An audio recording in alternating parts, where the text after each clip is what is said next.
ድሮም ጀምሮ ባንዳነት አለ ምናውቀው ነው። በጣሊያን ጊዜም አገራቸውን ክደው ህዝባቸውን ክደው ከጠላት ጋር የተሰለፉ የጠላት ሹመት የተቀበሉ እና ህዝባቸውን የጎዱ እንዳሉ ሁሉ አሁንም ከውጪ በተላላኪነት ራሳቸውም የራሳቸው የፈለገው እንትን ይኖራቸው ግን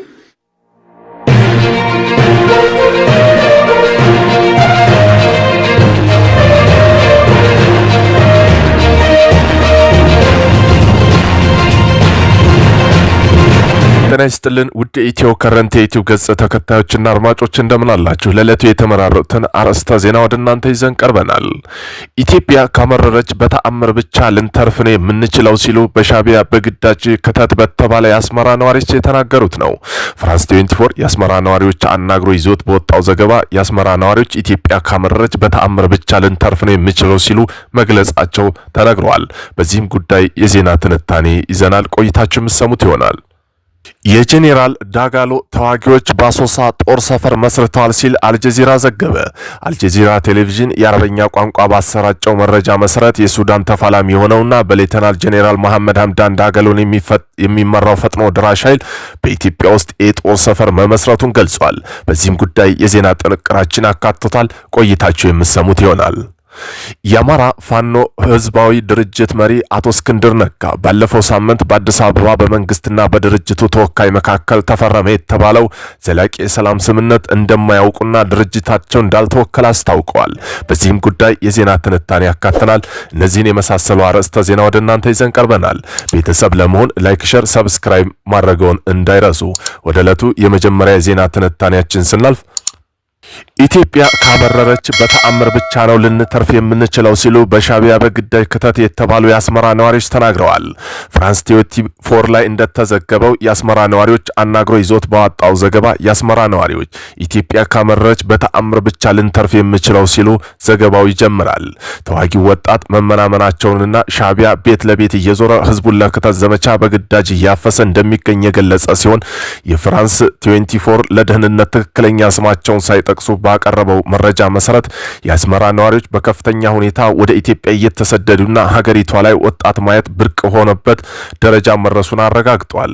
እንደ ዘገባ ማሳያ ከሆነ በግልጽ የአስመራ ህዝብ የሻቢያ ሰዎች በየሚዲያው እየወጡ እንደሚደነፉ ሳይሆን ኢሳያስ የኢትዮጵያ ባህር በር አሰብን በሰላም ቢመልስና በሰላም የቀረውን ምድር ይዞ መኖር እንደሚመርጥ ያ ሳይሆን ቀርቶ ኢትዮጵያ ጦሯን ካንቀሳቀሰች የሻቢያን የጨረጨሰ አቅሙን አሳምሮ የሚያውቅ የአስመራ ህዝብ በተአምር ካልሆነ የሚያተርፈው ኃይል መሆን አቅም እንደሌለው ከእርግጠኛነት በላይ ሆነው ለጣቢያው ማረጋገጫ ሰጥተዋል።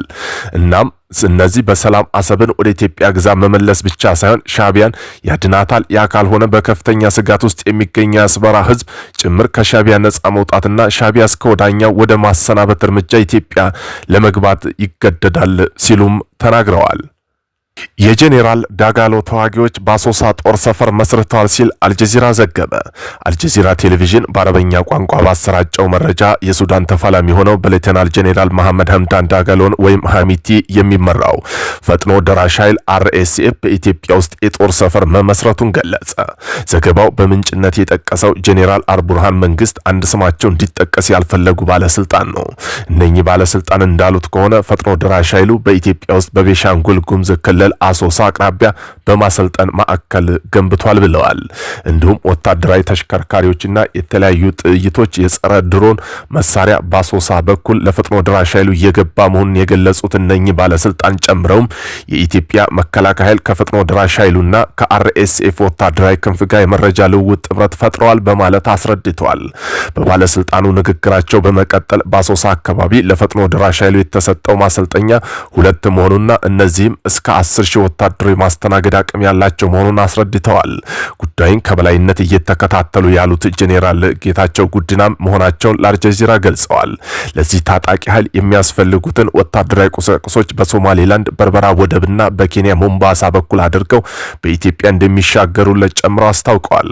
ከዚህ በመነሳት የሌተናል ጄኔራል አልቡርሃን ጦር ኃይል በምስራቃዊ የሀገሪቱ ክፍል አዲስ የጦር ግንባር ለመክፈት በዝግጅት ላይ መሆኑን የገለጹት እነኚህ ባለስልጣን በሌላ በኩል በኤርትራ ውስጥ አዲስ ወታደራዊ ካምፕ ለማቋቋም እንደታቀደም አስታውቀዋል።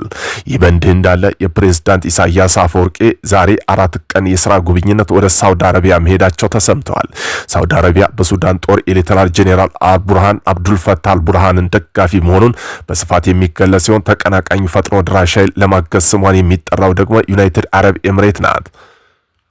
የአማራ ፋኖ ህዝባዊ ድርጅት መሪ የነበሩት አቶ እስክንድር ነጋ ባለፈው ሳምንት በአዲስ አበባ ከተማ በመንግስትና በድርጅት ተወካይ መካከል ተፈረመ የተባለው ዘላቂ የሰላም ስምምነት እንደማያውቁትና ድርጅታቸው እንዳልተወከለ አስታውቀዋል። አቶ እስክንድር ነጋ ለዶይቼ ቬለ በሰጡት ቃለ ምልልስ የድርጅታቸው በአማራ ክልል ጋር አልተደራደረም፣ አሁን ባለው ተጨባጭ ሁኔታ የመደራደር ፍላጎት የለውም ሲሉ ስምምነቱን ውድቅ አድርገዋል። ባለፈው ሳምንት በአማራ ክልል ርዕሰ መስተዳደር አቶ አረጋ ከበደና የአማራ ፋኖ ህዝባዊ ድርጅት ወክልና የቀረበው ካፒቴን ማስረሻ ሰጤ በአዲስ አበባ ይፋዊ በሆነ ስነ ስርዓት የሰላም ስምምነት መፈራረማቸው ይታወሳል። ይሁን እንጂ አቶ እስክንድር ይህንን አስመልክቶ ሲናገሩ ስምምነቱ ከድርጅቱ እውቅናና በውጭ የተደረገ ግለሰብ ድርጅቱን የማይወክል መሆኑን ገልጸዋል። ስምምነቱ በአመራር ደረጃ መፈረሙ በድርጅቱ ውስጥ መከፋፈል መኖሩን የሚያመላክት ነው ወይ ተብለው ለቀረበላቸው ጥያቄ አቶ እስክንድር ነጋ በድርጅቱ ውስጥ የተፈጠረ መከፋፈል የለም ሲሉ አስተባብለዋል። በስምምነቱ ላይ ፊርማቸውን ያኖሩት ካፒቴን ማስረሻ ጥቂት ታጣቂዎች ብቻ ይዘው ነው ከመንግስት ጋር የተስማሙት ያለው መሪው ከስምምነቱ በኋላ የታየው የታጣቂዎች መመለስም ቢሆን የስምምነቱ ውጤት ሳይሆን በፊት የነበረ ክስተት ነው ሲሉ አጣጥለውታል። አቶ እስክንድር አክለውም መንግስቱ ለችግር መፍትሄ ለመስጠት የሚደረጉ ጥረቶች ላይ የአንድ ወገን ፍላጎት ወይም በአንድ እጅ ማጨብጨብ የሚመስል አካሄድ እንደሚከተል ጠቅሰው ይህም ድርጅታቸው ችግሮችን በድርድር ለመፍታት እንዲያስብ አድርጎታል ብለዋል።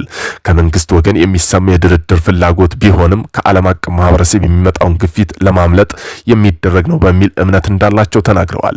በመሆኑም ድርጅታቸው ራስን መከላከል ያለው የትጥቅ ትግል እንደሚያስቀጥሉ አመላክተው የአማራ ፋኖ ህዝባዊ ድርጅት ከክልሉ ውጭ ካሉ ኃይሎች ጋር ፈጥሯል ስለተባለው ጥምረት አቶ እስክንድር ማብራሪያ ሰጥተዋል። በተለይ ከህወሓት ጋር ጥምረት ፈጥራቸዋል መባሉን በተመለከተ ከህወሓት ጋር በፍጹም ሊያጣምረን የሚችል አንዳች ሁኔታ የለም አይኖርም ሲሉ አስተባብለዋል።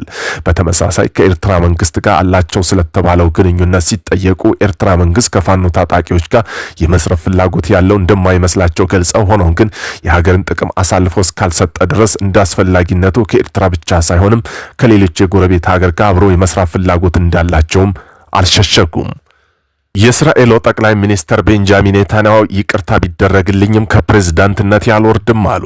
የእስራኤሉ ጠቅላይ ሚኒስትር ቤንጃሚን ኔታንያሁ እሁድ ዕለት የሀገሪቱ ፕሬዝዳንት ለዓመታት በቆየ ሙስና ችሎት ላይ ፕሬዝዳንት ይቅርታ ቢደረግለት ከፖለቲካ እንደማይርቁና ጡረታ እንደማይወጡ መናገራቸው ተሰማል። አንድ ዘጋቢ ኔታንያሁን ይቅርታ ከተደረገላቸው ከፖለቲካ ህይወታቸው ጡረታ ለመውጣት እቅድ እንዳላቸው ሲጠይቁ አይሆኑም ሲሉ መልሰዋል። በሀገሪቱ ለረጅም ጊዜ የቆየው ጠቅላይ ሚኒስትር ቤንጃሚን ኔታንያሁ ጉቦ፣ ማጭበርበርና የእምነት ጥሰት ክሶች የህግ ሂደቶች የማስተዳደር አቅማቸው እያደናቀፈ እንደሆነና ይቅርታ ለእስራኤል ጥሩ እንደሚሆን ተከራክረዋል። ጠቅላይ ሚኒስትሩ ጠበቆቻቸው በተደጋጋሚ የፍርድ ቤት ችሎት መቅረባቸው የኔታንያሁ የመምራት አቅምን እያደናቀፈ መሆኑንና ይቅርታ ለሀገሪቱ ጥሩ እንደሚሆን ተከራክረዋል። ለ5 ዓመታት በችሎት ላይ የቆዩ ጠቅላይ ሚኒስትርም ሆነ ጠበቆቻቸው በጉቦና በማጭበርበር በአድራ ጥሰት ክሶች ሙሉ ውድቅ አድርገዋል። የህግ ቡድኑ ጠቅላይ ሚኒስትር ቤንጃሚን ኔታንያሁ ችሎቱ እስከ መጨረሻው ከቀጠለ ሙሉ በሙሉ ነፃ መውጣት እንደሚችሉ ያምናሉ ሲሉ ይከራከራሉ። በእስራኤል ይቅርታ ብዙ ጊዜ የሚሰጠው ክስ ካለቀ እና ጥፋተኛ ሆኖ ከተገኘ በኋላ ነው። ሮይተርስ ችሎታው ገና እንደተካሄደ እያለ ይቅርታ የሚሰጠው ምንም አይነት ቀደም ሲል ምሳሌ እንደሌለ ጠቅሰዋል። ኔታንያሁ በይፋ ጥያቄያቸውን ከማቅረባቸው በፊት የአሜሪካው ፕሬዝዳንት ዶናልድ ትራምፕ ለፕሬዝዳንት ሄርዞግን ደብዳቤ ጽፈው የእስራኤል መሪ ይቅርታ እንዲሰጥ አበረታተዋል። በእስራኤል ውስጥ ያሉ ተቃዋሚ ፖለቲከኞች በጉዳዩ ላይ ተከፋፍለዋል። አንዳንዶቹ ማንኛውም ይቅርታ ኔታንያሁ የፖለቲካ ህይወት ትቶ ጥፋተኛ መሆኑን እንዲቀበል ሊያስገድደው ይገባል ብለው ያምናሉ። ሌሎቹ ደግሞ የመጀመሪያው በጥቅምት 2026 የታቀደው ብሔራዊ ምርጫ መጥራት እንዳለበት ይናገራሉ። ለዘገባው ሮይተርስ እና ጄሩሳሌም ፖስት ምንጮች ናቸው።